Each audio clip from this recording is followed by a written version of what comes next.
Assalamualaikum warahmatullahi wabarakatuh. Saya Milda, mahasiswa program studi agribisnis dengan NPN 10120220004. Pada kesempatan kali ini saya akan mempresentasikan video laporan praktikum ekologi pertanian yang telah saya susun. Dengan tujuan, video ini dibuat sebagai laporan praktikum mata kuliah ekologi pertanian melalui 3 percobaan yang telah saya laksanakan. Percobaan pertama yaitu pengaruh cahaya terhadap pertumbuhan tanaman kangkung. Di sini saya akan menyajikan hasil pengamatan serta penjelasan dari percobaan yang diperoleh dari percobaan ini. Selanjutnya, percobaan kedua yaitu pengaruh alelopati dari beberapa jenis tanaman terhadap kecambahan. Percobaan ketiga membahas preferensi tanaman terhadap pH. Di sini saya akan menjelaskan mengenai semua aspek yang terkait dengan percobaan ini, termasuk hasil dan pembahasannya dalam konteks ekologi pertanian. Pada percobaan pertama, yaitu pengaruh cahaya terhadap pertumbuhan tanaman. Pertumbuhan adalah pertambahan ukuran, volume, tinggi, dan massa, bersifat irreversibel atau tidak bisa balik lagi seperti semula. Pertumbuhan bersifat kuantitatif karena dapat diukur, sedangkan perkembangan bersifat kualitatif karena tidak dapat diukur. Cahaya matahari merupakan sumber energi yang diperlukan tumbuhan untuk melakukan proses tersebut. Karena faktor dalam mengontrol proses fotosintesis, tumbuhan tidak akan dapat melakukan fotosintesis ketika tanpa adanya cahaya matahari. Selain memengaruhi pertumbuhan, cahaya juga diperlukan dalam berlangsungnya proses fotosintesis. Tanaman yang tidak terkena cahaya maka tidak dapat menghasilkan klorofil, sehingga daunnya akan pucat. Namun, jika kuantitas cahaya terlalu tinggi, klorofil dapat mengalami kerusakan. Cahaya matahari diperlukan oleh tanaman untuk melakukan 2 tahapan, yaitu reaksi terang yang dilakukan di tilakoid dan siklus Kelvin yang dilakukan di stomata. Sifat cahaya matahari yang mempengaruhi pertumbuhan yaitu intensitas cahaya, kualitas cahaya atau panjang gelombang, dan lamanya penyinaran atau panjang hari. Cahaya yang dibutuhkan tanaman tidak selalu sama pada setiap tanaman. Ada jenis-jenis tanaman yang memerlukan cahaya dan ada pula yang memerlukan cahaya sedikit untuk pertumbuhan. Pertumbuhan tanaman dipengaruhi oleh 2 faktor, yaitu faktor internal dan faktor eksternal. Faktor internal yaitu faktor yang berasal dari kualitas genetik, sedangkan faktor eksternal adalah faktor yang berasal dari luar atau lingkungan sekitar. Salah satu faktor eksternal yang mempengaruhi pertumbuhan tanaman adalah cahaya. Pada praktikum ini, kami menggunakan tanaman kangkung sebagai bahan percobaan. Berdasarkan hasil pengamatan yang dilakukan, jenis cahaya ternyata memang berpengaruh terhadap pertumbuhan kangkung. Ini dapat dilihat dari panjang dan besar daun yang berbeda. Dari hasil pengamatan, cahaya akan mempengaruhi pertumbuhan dari suatu tanaman. Tumbuhan yang ditanam di tempat yang ternaungi lebih cepat tumbuh tinggi dibandingkan dengan tumbuhan yang ditanam di tempat yang tidak ternaungi. Hal ini dikarenakan pada tempat yang ternaungi, konsentrasi auksin atau hormon pertumbuhan tinggi sehingga tumbuhan lebih cepat tinggi.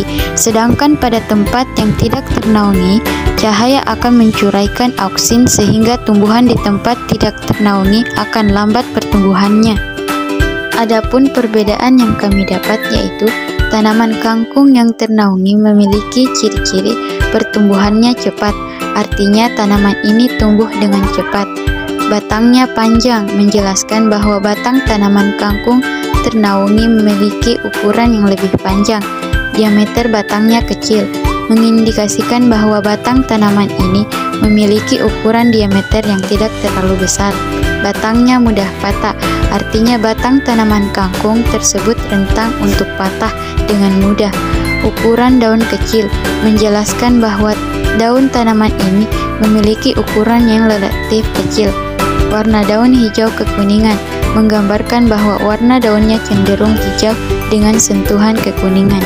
Tanaman kangkung yang tidak mendapatkan naungan memiliki ciri-ciri pertumbuhannya berlangsung lebih lambat, batangnya cenderung lebih pendek, diameter batangnya lebih besar, batang tumbuh secara tegak dan kokoh, daunnya memiliki ukuran yang lebih besar, warna daunnya tetap hijau. Pada percobaan kedua, pengaruh alelopati beberapa jenis tanaman terhadap perkecambahan. Alelopati adalah produksi substansi atau zat oleh suatu tanaman yang merugikan tanaman lain atau mikroba. Ini merupakan topik yang kontroversi atau bertentangan. Masalahnya adalah bahwa tanaman mengandung substansi yang sangat luas yang bersifat toksik, dan beberapa percobaan berusaha mendemonstrasikan pengaruh alelopati dengan memberikan ekstrak suatu tanaman kepada biji-bijian atau bibit tanaman lain.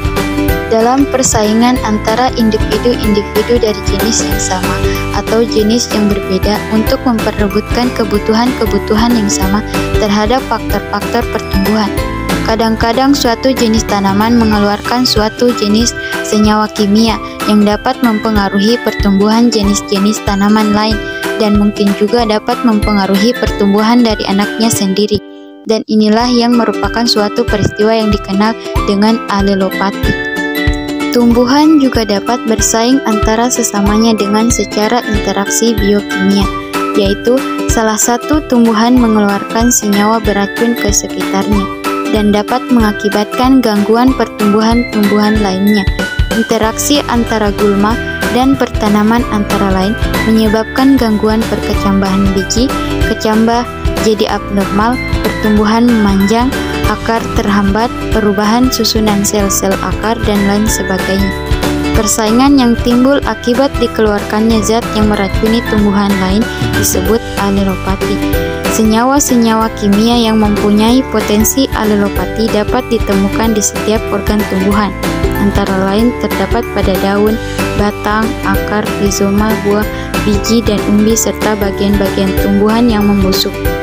Pengaruh alelopati bagi tumbuhan yaitu menghambat penyerapan hara oleh akar tanaman, menghambat pembelahan sel, menghambat pertumbuhan tanaman, menghambat aktivitas fotosintesis, memacu atau menghambat respirasi, mempengaruhi sintesis protein, menurunkan permeabilitas membran, menghambat aktivitas enzim, dan menghambat fiksasi N dan nitrifikasi. Tanaman yang digunakan dalam praktikum ini adalah rumput alang-alang dan rumput teki. Adapun hasil yang didapatkan dari praktikum ini sebagai berikut. Pada praktikum ini, kita mengamati perkecambahan jagung dan kacang hijau yang dihambat oleh alelopati dari alang-alang dan rumput teki. Gulma yang dikenal sebagai pesaing kuat dalam mengurangi produksi tanaman, kami memberikan alelopati dengan berbagai perlakuan untuk membedakan pengaruh terbesar dalam menghambat pertumbuhan kecambah, kacang hijau, dan jagung. Adapun hasil praktikum yang kami lakukan menunjukkan bahwa alelopati memiliki pengaruh yang berbeda pada perkecambahan setiap jenis benih. Pada perlakuan kontrol menggunakan air biasa, pertumbuhan kacang hijau cenderung meningkat, sementara itu pertumbuhan jagung tidak terlalu meningkat namun juga tidak dapat terhambat. Tanaman tumbuh ketika mendapatkan cukup air, nutrisi, dan tidak terpengaruh oleh senyawa alelopati. Dalam percobaan ini, hasilnya menunjukkan perbedaan antara tanaman yang diberi ekstrak alang-alang dan baik rumput teki dibandingkan dengan tanaman kontrol. Pertumbuhan kecambah jagung terhambat secara signifikan oleh ekstrak alang-alang dengan hanya sedikit kecambah yang tumbuh dibandingkan dengan kontrol. Sementara itu, ekstrak rumput teki juga mempengaruhi pertumbuhan, meskipun kecambahnya lebih banyak tetapi tumbuh dengan lambat. Pada pertumbuhan kecambah kacang hijau, ekstrak alang-alang memberikan hasil yang lebih baik daripada kecambah jagung. Meskipun tumbuh lebih banyak, namun kecambah berhenti tumbuh dan membusuk sebelum waktu pengamatan selesai. Hasil serupa juga terlihat pada kecambah kacang hijau yang diberikan ekstrak rumput teki. Dengan demikian dapat disimpulkan bahwa pemberian ekstrak alang-alang dan rumput teki dapat mengganggu aktivitas perkecambahan tanaman. Pada percobaan ketiga, preferensi tanaman terhadap pH. pH adalah salah satu faktor lingkungan yang mempengaruhi pertumbuhan dan perkembangan tanaman, termasuk perkecambahan benih jagung dan kacang hijau. Perkecambahan adalah proses di mana benih menjadi tunas dan berkembang menjadi tanaman. Pengaruh pH terhadap perkecambahan benih dapat bervariasi tergantung pada jenis tanaman. pH adalah cara untuk mengukur seberapa asam atau basa suatu cairan. Skala pH berjalan dari 0 hingga 14. Jika nilai pH kurang dari 7, itu berarti cairan bersifat asam. Sedangkan jika nilai pH lebih dari 7, itu berarti cairan bersifat basa. Nilai pH 7 dianggap netral seperti air murni. Asam dan basa adalah jenis larutan yang dapat menghantarkan listrik, dan kita mengenali mereka melalui ciri-ciri tertentu. Asam biasanya memiliki rasa masam, sedangkan basa memiliki rasa pahit.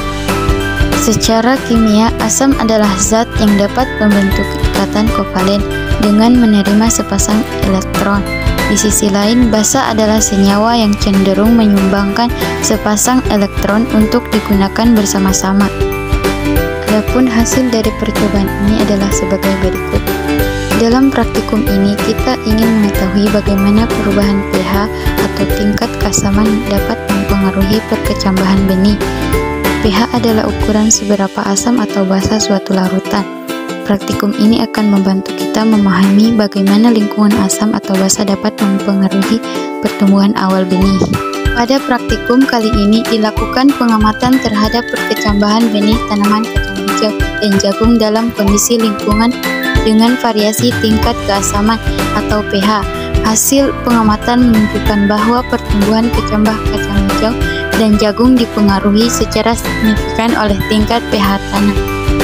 Pertumbuhan kecambah kacang hijau dan jagung pada tanah dengan pH normal sekitar 7 mengalami perkembangan yang optimal.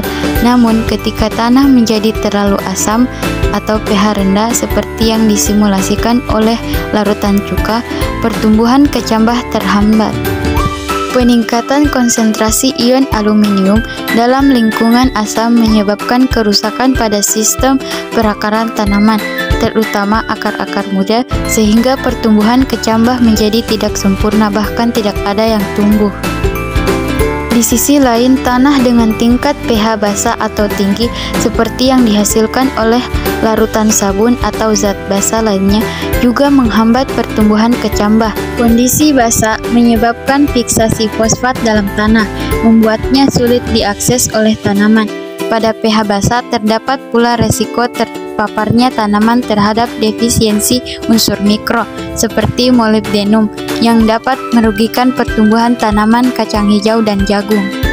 Secara keseluruhan, hasil pengamatan ini menunjukkan bahwa tanah dengan pH netral mendukung pertumbuhan optimal kecambah tanaman kacang hijau dan jagung. Sebaliknya, pH asam atau basa dapat menghambat pertumbuhan dan perkembangan tanaman tersebut, yang memiliki dampak negatif terutama pada sistem perakaran dan akses tanaman terhadap nutrisi yang diperlukan untuk pertumbuhan yang sehat. Sekian laporan praktikum ekologi pertanian. Saya berharap video ini dapat memberikan gambaran yang jelas dan komprehensif mengenai kontribusi saya dalam memahami aspek-aspek ekologi dalam dunia pertanian, serta dapat bermanfaat bagi kita semua. Assalamualaikum warahmatullahi wabarakatuh.